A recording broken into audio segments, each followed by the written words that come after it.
Umaga po sa ating lahat, mga minamahal kong mga tagapakinig, mga kapastoran, mga kamanggagawa. So isa na naman pong pribileho na aking pong pinagpapasalamat sa Diyos ay ang maging kabahagi po sa ating pong 7:50 morning devotion. At ngayon po tayo ay dadako po sa pagbabasa ng salita ng Diyos. Basahin po natin dito sa 2 Peter chapter 3 verse number 18. Sabi po ng Biblia, "But grow in grace and in the knowledge of our Lord and Savior Jesus Christ. To Him be glory, both now and forever. Amen." So tayo po isanaling manalangin. Dakilang Diyos, makapangyarihan sa lahat, salamat po sa mensahe ng iyong salitang aming pong maririnig. Salamat din po sa iyong mga salitang aming natunghayan. Bless you po ito sa aming buhay. Gabayan niyo po kami, Panginoon. At ito po yung maging pagpapala sa mga isa na makakarinig po ng iyong salita. Ito po ang aming dalangin sa tanging banal na pangalan ni Jesus. Amen.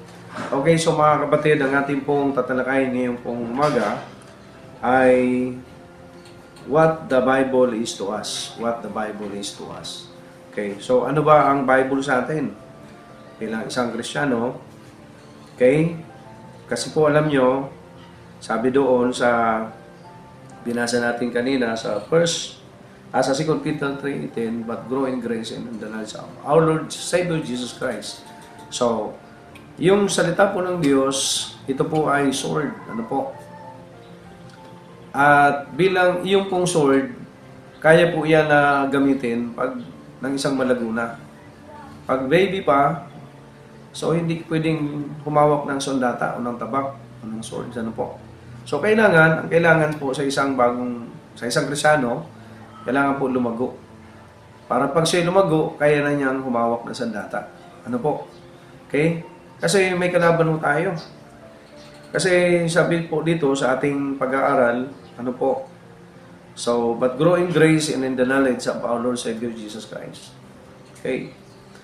Kailangan lumago tayo. So, pag hindi tayo lumago, paano tayo makikipaglaban?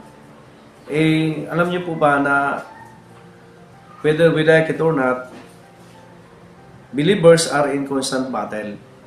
Ano po? The moment we accept Christ as our Lord and Savior, we are at war with Satan. Self, the world, but be of good cheer, God does not leave us unarmed.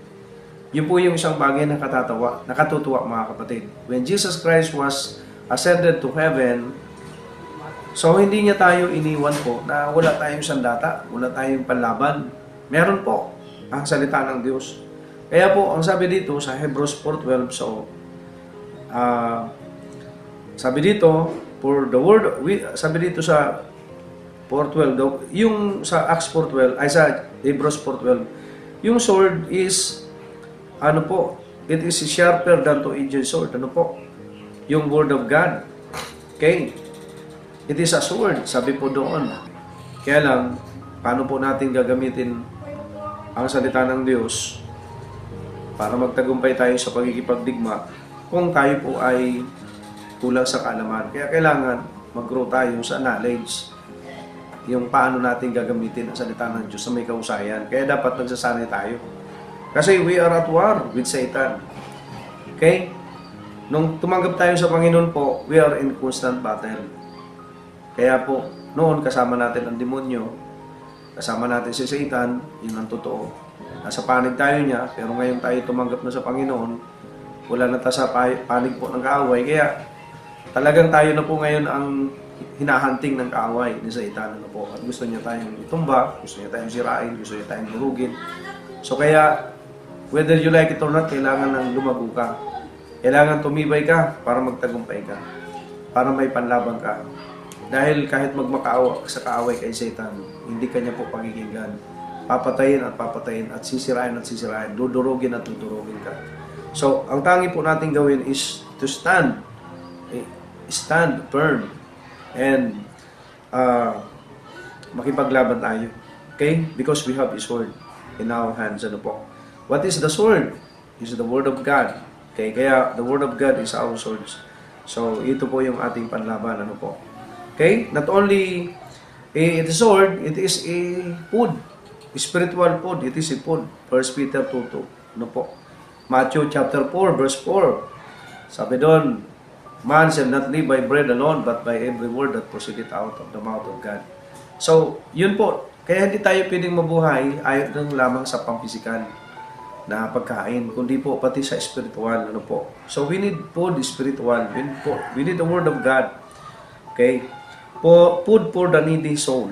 Man knows that the physical life demands physical food just as much as physical life has necessities. So does the spiritual life require nourishment for growth. So, ganun din po. Kung ang ating pong katawang lupa nangangailangan po ng nourishment for physical food, the same din po spiritually, we need nourishment spiritually. We need spiritual food, no other than the Word of God. Kaya mahalaga po yung reading the Bible, fellowship, meditating the Word of God, involvement in our church activities, so that pagdating po doon tayo po mga kapatid ay makakaasa na tayo po ay lalago at tayo po ay magtatagumpay sa ating pagkikipaglaban sa ating kaaway. Ano po? Sa ating sarili, sa salibutan at kay Satan. So hanggang dyan na lang po ang ating mensahe ngayong pong umaga. Tayo po ay manalangin. Lord God of heaven, we are so thankful. Pagpalain niyo po ang iyong salita. Gabayan niyo po kami. Dalangin ko, Lord, ang iyong pagkilos at gabay sa aming buhay. In Jesus' name we pray. Amen.